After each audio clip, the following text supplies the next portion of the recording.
Hi, everyone, and welcome to There's No Such Thing as Normal, a podcast about neurodiversity, disability, and mental health. I'm Lou, your host, and I'm neurodivergent myself, and I'm also completely blind. So, in this episode, I'm going to be talking about ADHD hyperfocus. So, what is hyperfocus? How does it present? And what you can do to help yourself or somebody else. So, starting at the beginning, what is hyperfocus? So, the clue is in the name. Hyper generally means an over excess of something. So, you might say that someone's sort of hyper, meaning they're excited or anxious. It's sort of when there's too much of something. And then focus is, of course, our attention. So it's basically a very strong attention on one thing.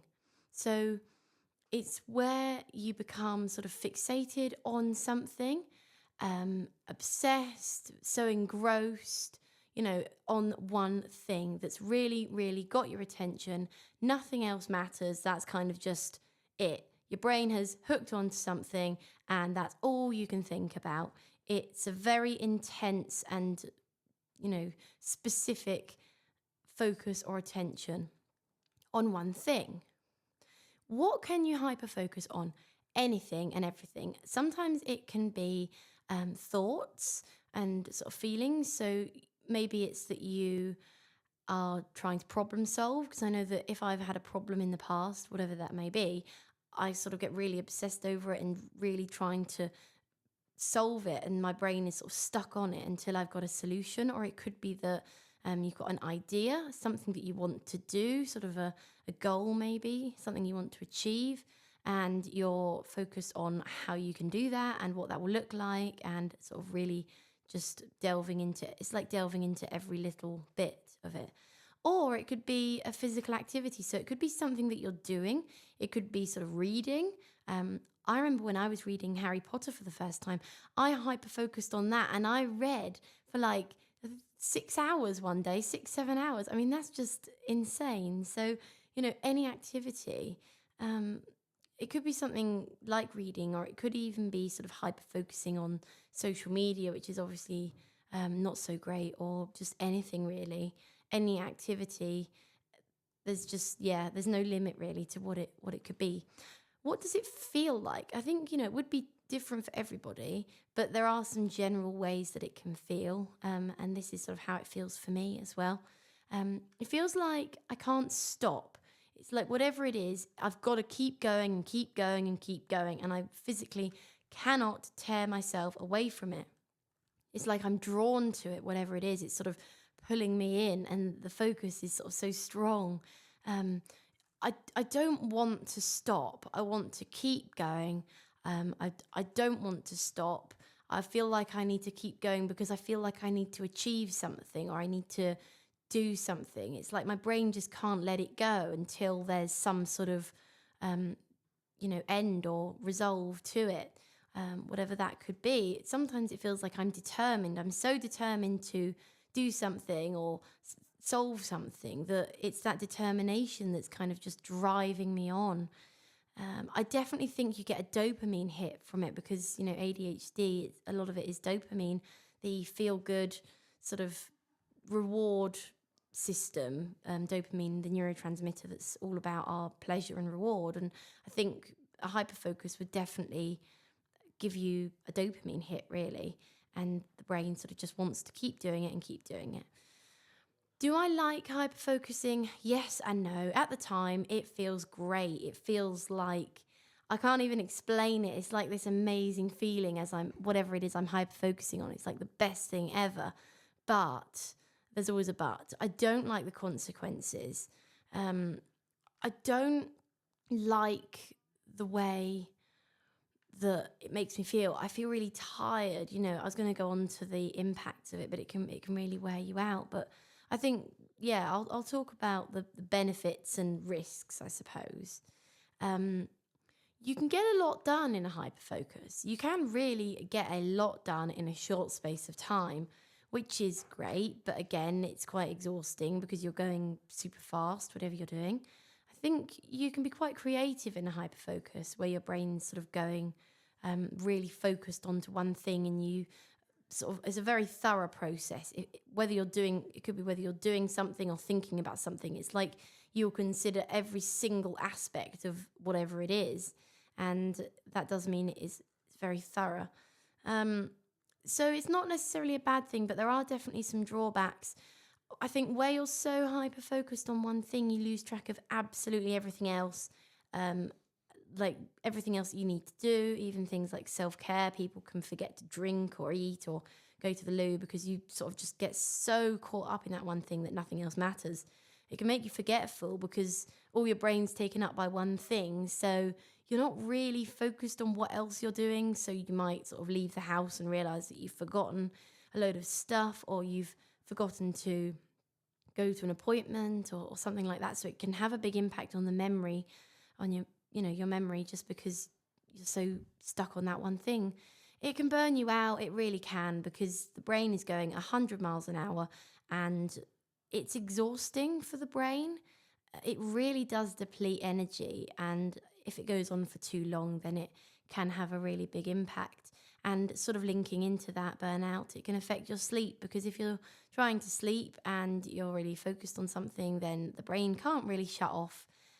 So that will affect your sleep, and then you'll be tired, and then that can also feed into burnout. So it really does sort of end up going into a bit of a vicious cycle. What can you do to help?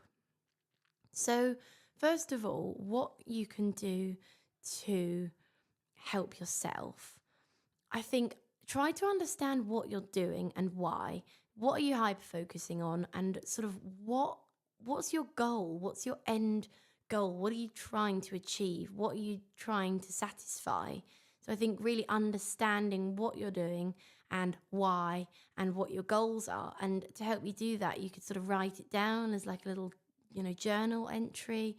I think it really does depend on what the hyper focus is, because as I say, there's literally anything you could hyper focus on. There's no limit to what it is. So it does depend on, yeah, as I say, what it is. But generally, really trying to figure out what you're trying to do. I think, although this is not easy, and I definitely need to try this one myself, I think it's something that could help.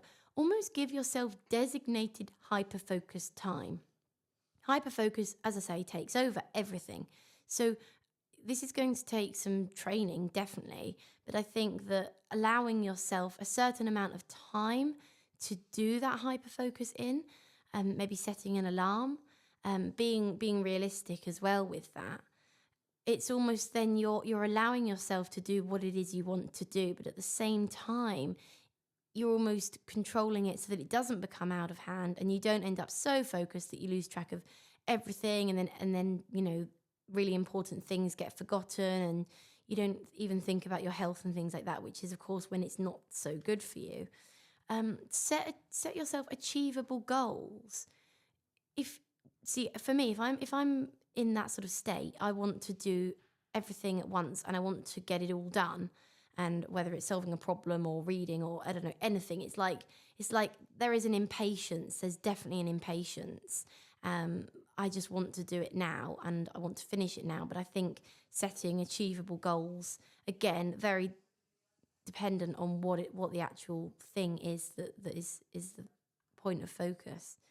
Maybe write a checklist and sort of set everything out, so then you can tick things off, and then you do get that satisfaction of ticking things off, and then it can also help you to figure out sort of what you want to do.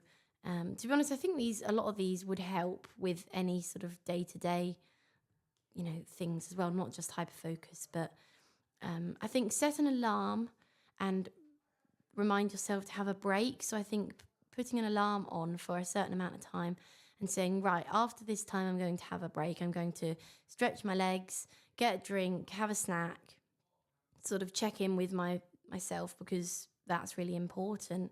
And then if we're talking about specifically sleeping, I think trying to wind down before bed, that's important for every single person, regardless of whether you're neurodivergent or not, it's winding down before bed is really important, but especially if you're hyper focusing, your brain is really focused on one thing, and that one thing isn't going to be sleep, I'm sure. So trying to sleep with all that going on isn't going to work. So winding down, trying to sort of engage your brain in maybe something else, or um, anything that's going to help you calm, having a bath.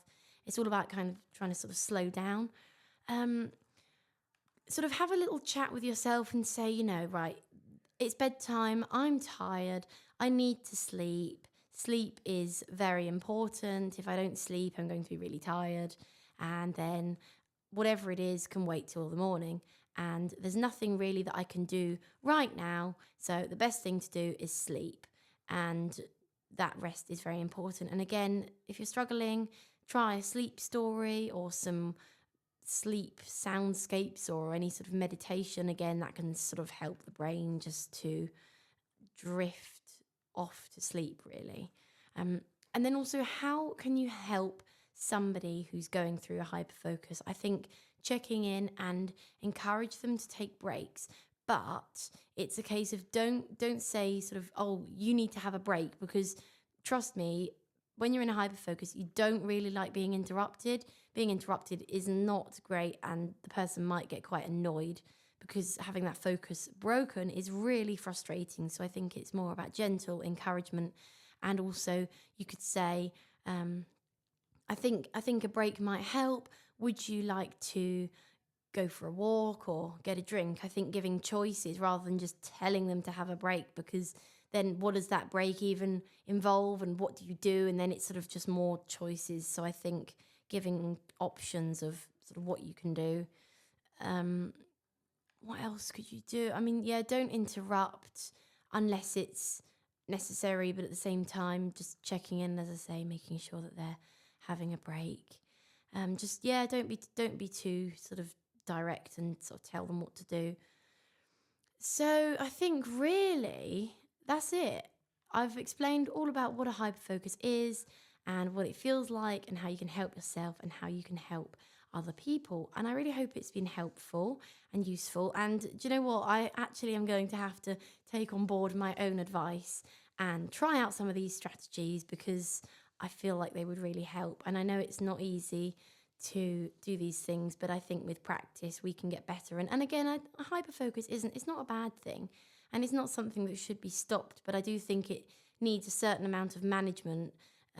Otherwise it can get out of hand, and it does just get too much for the mind and body, and you do end up wearing yourself out, and being forgetful, and just not focusing on what you're doing, and you're not really in the present moment, and that's obviously not great. So there are definitely pros and cons, like with most things in life, but I don't think it's a bad thing. I think it just needs a bit of management so that it doesn't go too far.